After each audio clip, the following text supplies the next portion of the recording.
Il venait simplement de commander une tasse de café. Mais, sans le savoir, Stephen Hawking venait aussi de résoudre un mystère qui hante l'humanité depuis des millénaires. En observant la manière dont le lait et le café se mêlaient lentement, une idée fulgurante lui traversa l'esprit.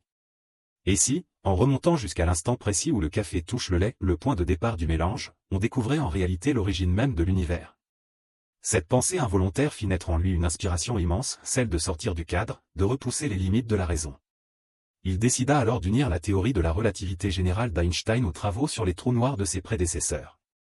Il en conclut que le commencement de l'univers ressemblait peut-être à cette tasse de café posée devant lui, un espace minuscule, avalant peu à peu le lait, fusionnant avec lui, grandissant sans cesse. Peut-être, au départ, n'était-ce qu'une sphère, une étincelle perdue dans le néant. L'univers, pensait-il, finit toujours par lâcher tout ce qu'il a englouti, se contractant à nouveau vers son origine, le point zéro du temps et de l'espace, là où tout commence et tout s'achève. Jusque-là, aucune théorie n'avait jamais osé définir ce point. S'il parvenait à prouver cette idée, ce serait une révolution, un bouleversement total pour la science moderne. Mais à cette époque, un tel raisonnement allait à l'encontre de la pensée officielle. Alors, même s'il sentait qu'il effleurait la vérité, Stephen hésitait, devait-il continuer à écrire? Poussé par ceux qui croyaient en lui, il décida de ne plus reculer.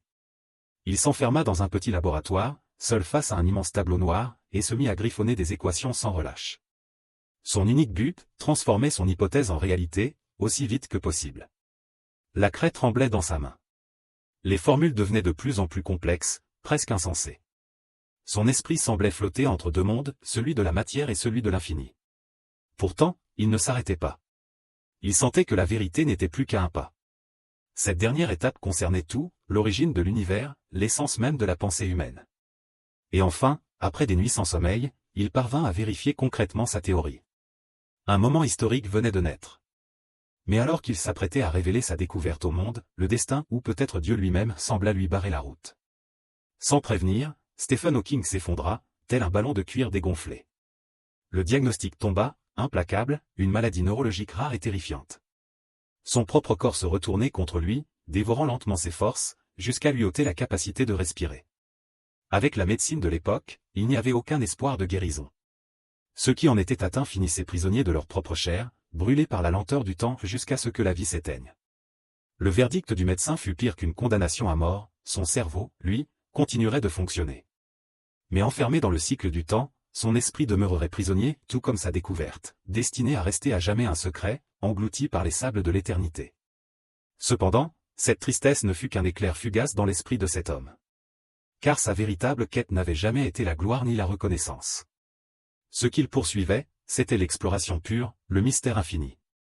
Car lui, c'est Stephen Hawking, le roi silencieux de l'univers.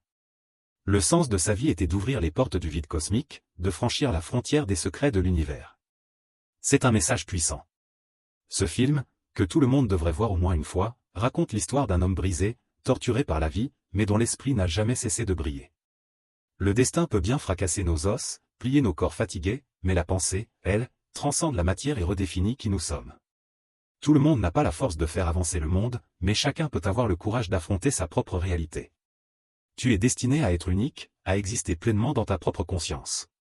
Si Stephen Hawking a pu accomplir autant, c'est non seulement grâce à sa volonté inébranlable et son courage à défier l'impossible, mais aussi grâce à l'amitié sincère de ceux qui l'ont soutenu.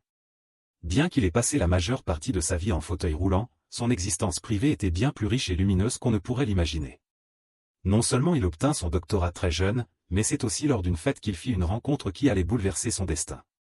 Stephen, malgré son côté rêveur et distrait, n'avait jamais vraiment compris les codes de la séduction ni les sujets, charmants, qu'un homme doit aborder face à une femme.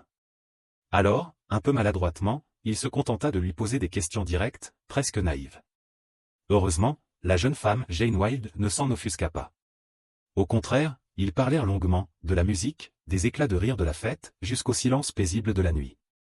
Stephen Hawking possédait un charme étrange dans sa manière de parler, une éloquence tranquille qui captivait l'attention. Quand il apprit que Jane était une fervente croyante, il lui répondit doucement que, pour lui, Dieu n'était qu'un nom inconnu dans le langage de la physique. Il semblait presque venu pour ébranler la foi qu'elle portait depuis plus de 20 ans. Et même si leur vision du monde différait totalement, cela n'empêcha pas leurs deux âmes audacieuses de se reconnaître et de s'attirer, comme deux étoiles perdues qui se retrouvent enfin dans l'immensité du cosmos. Ce fut Jane qui prit l'initiative de lui laisser ses coordonnées. À partir de ce jour-là, le jeune homme maladroit sentit naître dans son cœur une chaleur nouvelle, celle d'une femme au grand cœur. Pour la première fois, il comprit que le cerveau humain ne fonctionnait pas uniquement selon la froide logique du cycle cause-effet. Il venait simplement de commander une tasse de café.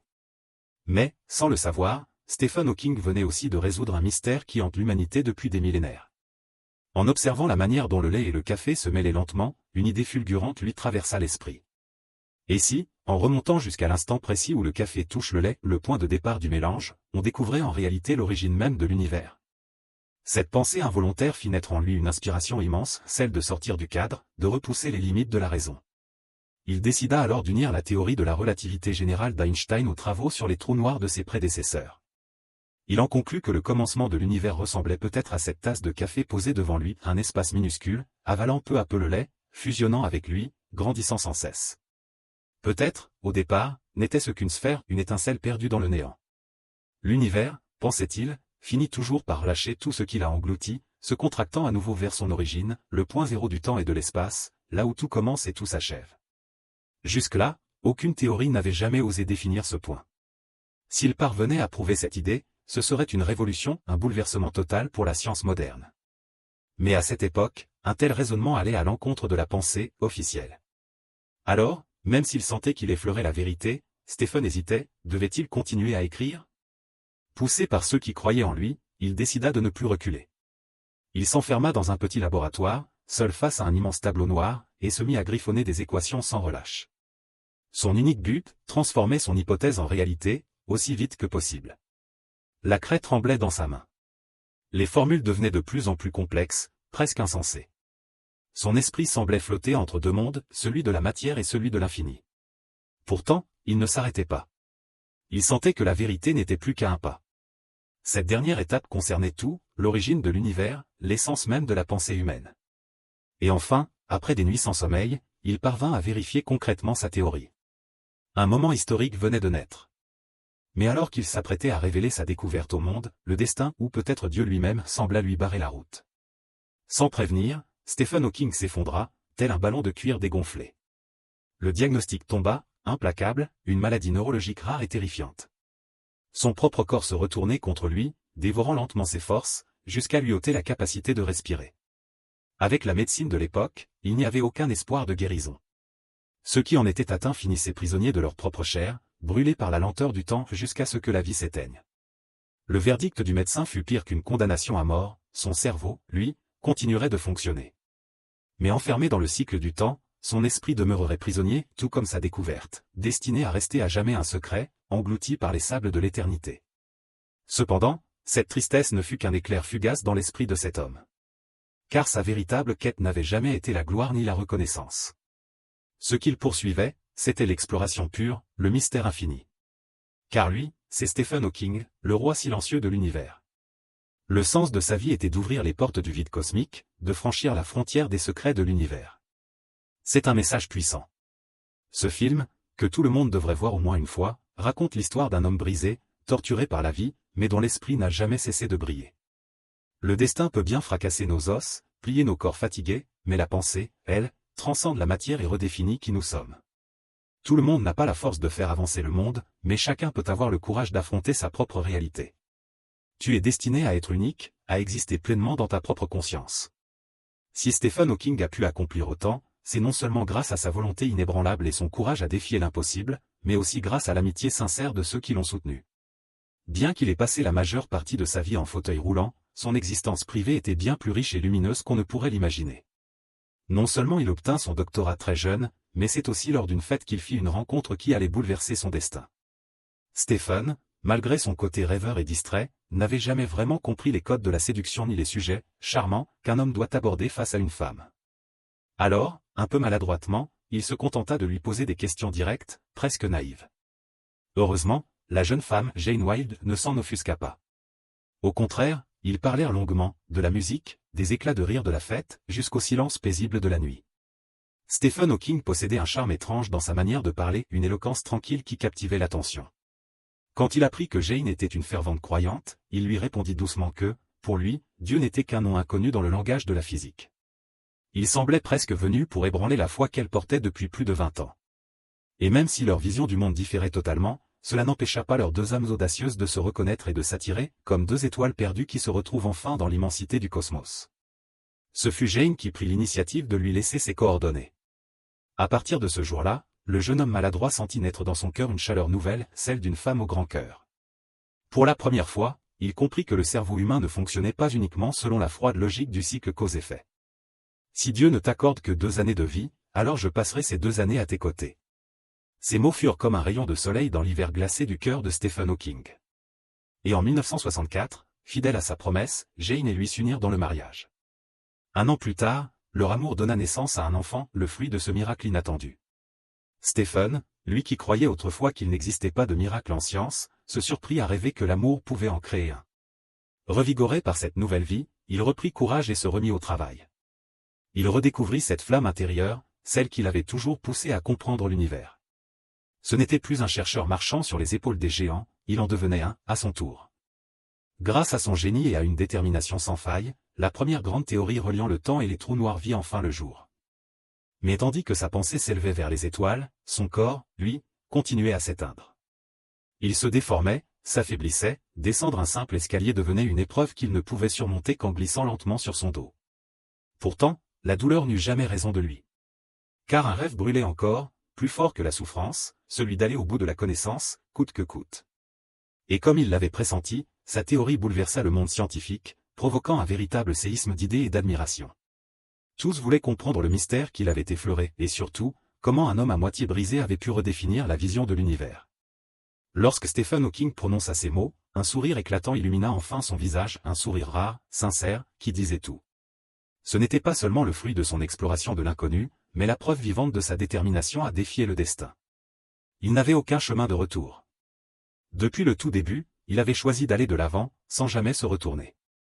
Même ceux qui s'étaient moqués de lui espéraient, au fond d'eux, qu'il ait raison, qu'il découvre réellement le point de départ du temps. Mais la vérité, c'est qu'il était seul, perdu dans un labyrinthe de doutes. On lui avait confié la mission d'explorer les mystères de l'univers, un fardeau colossal pour un seul homme. Et pourtant, il en était arrivé à un point où porter une cuillère à sa bouche lui demandait un effort surhumain. Alors, parfois, il doutait, se demandant s'il avait encore la force d'ouvrir la porte du savoir. Il songeait à tout abandonner, jusqu'au jour où, en grimpant difficilement les escaliers, il aperçut son petit garçon d'1 an qui jouait joyeusement au sol. À cet instant, il sentit sa conscience écrasée sous le poids d'un roc. Il savait que, peu importe ses efforts, sa maladie finirait par l'emporter et qu'il risquait d'entraîner Jane Wilde et leur enfant dans sa chute. Même si son cœur débordait d'amour et de gratitude, Stephen Hawking savait que son destin tragique était déjà écrit. Et en effet, 6 mois plus tard, il perdit totalement l'usage de ses jambes. La naissance de leur deuxième fille rendit la vie encore plus dure pour Jane. Le fardeau de la famille pesait désormais entièrement sur ses épaules. Mais cette réalité devint aussi une lame invisible, tranchant le cœur fragile et sensible de Stephen. Il tenta malgré tout de rester autonome, de préserver un semblant de dignité. Un jour, en voulant enfiler un pull, sa tête resta coincée dans le tissu, un moment absurde, presque comique. Mais soudain, quelque chose se produisit. À travers la fine maille, il aperçut un petit éclat de lumière, une flamme qui semblait danser. Cette vision déclencha en lui une illumination fulgurante, ces particules qui s'échappaient du feu lui rappelaient les particules fuyant un trou noir. Et là, il comprit. Il venait de trouver la faille logique qui bloquait ses recherches depuis des années. Peu après, il organisa une grande conférence scientifique. Devant un auditoire médusé, il annonça. Les trous noirs ne sont pas infinis. Ils émettent une chaleur, un rayonnement qui leur fait peu à peu perdre leur masse, jusqu'à ce qu'ils s'évaporent dans une explosion. Cette théorie, le rayonnement des trous noirs, comme il la baptisa, allait plus tard bouleverser la physique moderne. Mais à ce moment-là, on se moqua de lui. Ses pairs le traitèrent de rêveur, voire de clown, refusant de croire qu'un homme malade, cloué dans un fauteuil, puisse oser remettre en question sa propre théorie. Et pourtant, c'est justement cette audace, cette volonté de défier l'impossible, qui allait bientôt faire de Stephen Hawking une légende. Il y eut, bien sûr, des professeurs qui se moquèrent ouvertement de lui, le traitant de fou.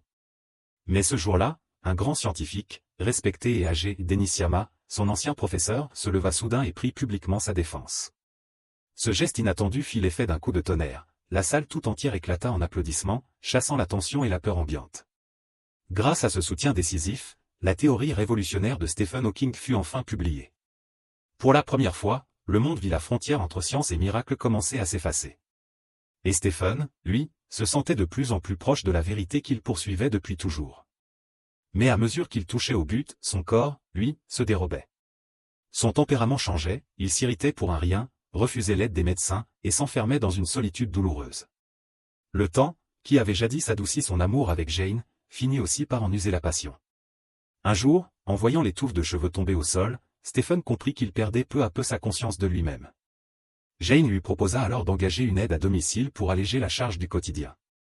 Mais il refusa catégoriquement, par orgueil, et par peur du regard des autres. Il ne vit pas, à ce moment-là, le chagrin silencieux qui grandissait dans le cœur de Jane Wilde. Pour la première fois, elle douta de lui, de leur choix, de ce combat sans fin. Une distance invisible s'installa entre eux, un fossé impossible à décrire, mais bien réel. Perdue, Jane se tourna vers sa mère, espérant trouver du réconfort. La vieille femme, d'une voix douce mais ferme, lui dit : « Tu n'es pas sa servante, ma fille. Ni son sauveur. Tu as le droit d'être heureuse. Tu as le droit de revivre. » Ces mots résonnèrent profondément en elle. Jane décida alors de reprendre sa passion pour le chant, comme au temps de sa jeunesse, pour apaiser la double douleur du cœur et du quotidien. C'est à cette époque qu'elle fit la rencontre de Jonathan Ellié-Jones, un homme au grand cœur. Touché par la situation de Jane, il proposa spontanément d'aider leurs 2 enfants et se prit d'admiration pour la force tranquille de cette femme. Il souhaitait sincèrement aider Stephen Hawking à sortir de son isolement, à retrouver un peu de lumière. Mais Stephen, voyant cet étranger s'immiscer dans leur vie, réagit avec une jalousie désespérée. Pour l'apaiser, Jonathan tenta de l'approcher autrement en partageant sa passion pour la science, en étudiant Einstein et ses théories, dans l'espoir de créer un pont entre eux. Peu à peu, cette curiosité sincère éveilla chez Stephen un intérêt inattendu. Et à travers leurs échanges, il découvrit que Jonathan Ellié-Jones, derrière son sourire bienveillant, portait lui aussi ses propres blessures. Sa femme était morte d'une leucémie, le laissant seul face à un vide immense. Mais grâce à la musique, Jonathan Ellié-Jones avait retrouvé le goût de vivre. Et c'est justement cette lumière, née de la souffrance, qu'il voulait maintenant partager avec Jane, avec les enfants, et peut-être même avec Stephen Hawking. La présence douce de Jonathan était comme une brise calme pénétrant une maison secouée par la tempête. Avec son sourire chaleureux et sa compréhension silencieuse, il ne cherchait pas à remplacer qui que ce soit, il voulait seulement aider Jane à se reconnecter avec elle-même. La femme qu'elle était autrefois, celle qui chantait librement, pleine de rêves et de rires. Même ce petit geste, ce rappel de son passé, suffisait à faire pause à Stephen et le pousser à réfléchir. Pour la première fois, il commença à voir ce qu'il avait longtemps ignoré. Il avait été si absorbé par son univers de formules et de théories, qu'il avait oublié l'univers à l'intérieur des personnes qu'il aimait. Peu à peu, Stephen Hawking commença à ouvrir son cœur, essayant maladroitement, douloureusement, d'accepter la présence de Jonathan. Pour un court moment, l'air de la maison se fit plus doux. Les 3 adultes semblaient trouver un équilibre fragile, soutenu par le soin mutuel et le respect. Mais la vie, comme la gravité, est impitoyable. Après la naissance du 3e enfant de Stephen et Jane, des murmures commencèrent à circuler. Des rumeurs cruelles et infondées mirent en doute la fidélité de Jane et les intentions de Jonathan. Les amis s'éloignèrent, les proches échangèrent des regards pleins de sous-entendus. Ce qui avait été un foyer chaleureux et paisible fut maintenant entouré de soupçons assez tranchants pour blesser. Ne supportant pas de voir Jane ainsi déchirée, Jonathan Ellié-Jones choisit de partir. Il partit en silence, sans adieu, laissant seulement une lettre et l'écho de sa